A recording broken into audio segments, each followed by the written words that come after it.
धन आता तो है लेकिन टिकता नहीं है। धन निरंतर नहीं आता है, कर्ज बना ही रहता है।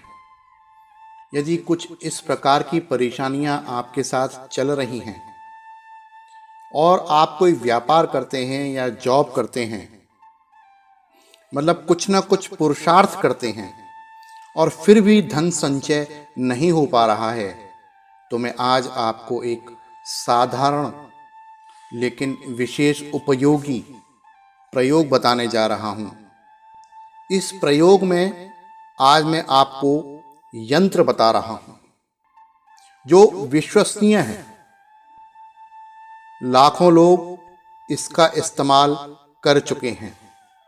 आज तक किसी ने ऐसा नहीं बताया कि हमने इस यंत्र का प्रयोग किया हो और उसको लाभ न हुआ हो। इस यंत्र को बनाने के बाद आवश्यकता होती है बस पुरुषार्थ करने की।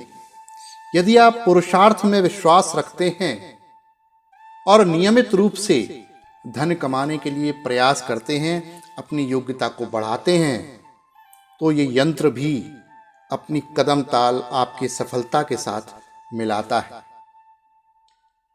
तो चलिए शुरू करते हैं अपनी बात को कि ये यंत्र बनेगा कैसे।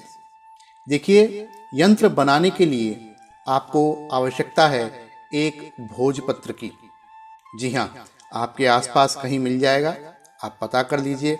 10-20 रुपए का, 50 रुपए का भोजपत्र लाके रख लीजिएगा।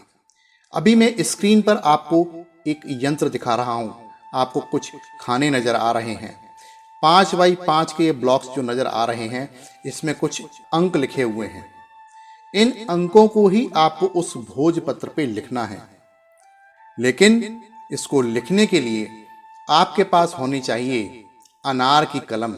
जी हाँ, आप अनार की कलम का भी इंतजाम कर लीजिए। आप एक अनार कलम ला के रख लीजिए और उसको ब्लेड से काट के एक कलम बना लीजिए। और इसके साथ चाहिए स्याही के लिए अष्टगंध। अष्टगंध बाजार में मिल जाएगी, बड़े ही आसानी से उपलब्ध हो जाएगी। आप अष्टगंध भी लाकर रख लीजिए। किस दिन ये बनाना है? ये बनाना है शुक्रवार की रात्रि को। जी हाँ, आप शुक्रवार की रात्रि को इसका निर्माण कीजिए उत्तर दिशा की तरफ मुख करके। जब शाम को आप भोजन वगैरह कर लें तो पवित्रता के साथ अपने मंदिर कक्ष में बैठ जाएं, जहां भी आपका मंदिर है वहीं एक दीपक जला लें और अपनी पवित्रता का ध्यान रखें और इस यंत्र को बनाना प्रारंभ कर दें। इस यंत्र को बनाने के लिए आपको सबसे पहले जो अंक लिखने हैं वो राइट साइड से लिखने हैं।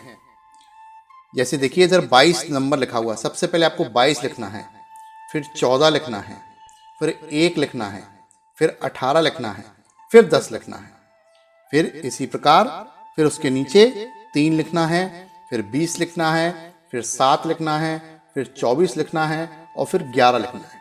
फिर उसके नीचे फिर 9 लिखना है, फिर 21 लिखना है, फिर 13 लिखना है, फिर 5 लिखना है, फिर 17 लिखना है। फिर उसके बाद उसके नीचे फिर 15 लिखना है, फिर 2 लिखना है, फिर 19 लिखना है, फिर 6 लिखना है, फिर 23 लिखना है। फिर उसके बाद उसके नीचे फिर 16 लिखना है, फिर 8 लिखना है, फिर 25 लिखना है, फिर 12 लिखना है, फिर 4 लिखना है। इस प्रकार इसको लिखकर आप अपने मंदिर में रख दीजिए और इस पर पुष्प चढ़ा दीजिए। और इसके बाद जो स्क्रीन पर आपको मंत्र दिखाई दे रहा है, इस मंत्र का 108 बार मंत्र जप करिए। मंत्र है ओम वम श्रीम वम ऐं ह्रीं श्रीं क्लीं गृहलक्ष्मी स्वाहा श्रीं ओम। इस मंत्र का जप 108 बार आप कर लीजिए और महालक्ष्मी से प्रार्थना कीजिए कि वो आपके घर में स्थायी निवास करें। इस मंत्र को जपने से पहले आप एक मंत्र और जपिए और वो मंत्र है गणेश मंत्र, ओम गम गणपतये नमः। इस मंत्र का जप आप अवश्य करिए। इस बात का आप हमेशा ध्यान रखिए, आप जब भी महालक्ष्मी को प्रसन्न करने के लिए, महालक्ष्मी की कृपा की प्राप्ति के लिए कोई भी आप प्रयोग करें, आपको या तो विष्णु भगवान का आवाहन अवश्य करना है या गणेश जी का आवाहन अवश्य करना है। इस बात का आप हमेशा ध्यान रखें। इन दोनों में से यदि आपने किसी का भी पूजन नहीं किया तो महालक्ष्मी की कृपा प्राप्त नहीं होगी। इसलिए विशेष रूप से आप इस बात का ध्यान रखिए। एक बात आपको और बता रहा हूं, ये यंत्र परम पवित्र यंत्र है। ये उस ही घर में काम करता है जहां पर मांसाहार का प्रयोग नहीं किया जाता है। यदि आपके घर में मांसाहार का प्रयोग किया जाता है तब आप इस यंत्र को ना बनाएं।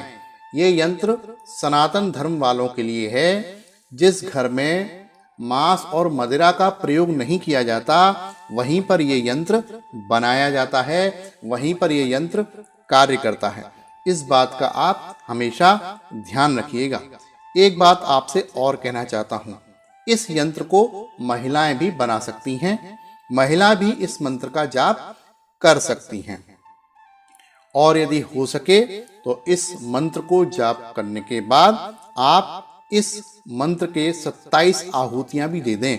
एक छोटा सा हवन कर दें और इस मंत्र को बोलकर आप 27 बार आहुति भी दे दें। यदि आप ऐसा कर देते हैं तो बहुत अच्छा होगा।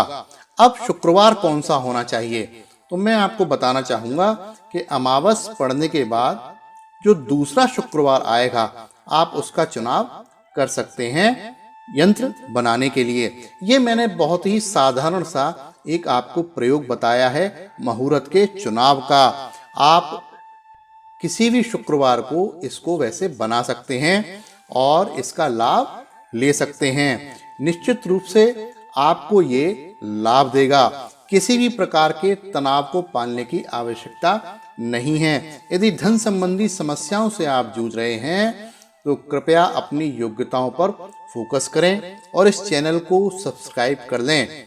यदि आप मेरे इस वीडियो को very simple tips YouTube channel पर देख रहे हैं तो कृपया मेरे इस चैनल को आप सब्सक्राइब कर लें और इस वीडियो को भी ज़्यादा से ज़्यादा शेयर करें, ऐसा मेरा आपसे अनुरोध है। यदि आपके मन में किसी प्रकार का कोई संशय है, यदि आपके मन में किसी प्रकार का कोई सवाल है तो आप मुझसे व्हाट्सएप के माध्यम से पूछ सकते हैं। इस वीडियो को पूरा देखने के लिए बहुत बहुत धन्यवाद। नमस्कार।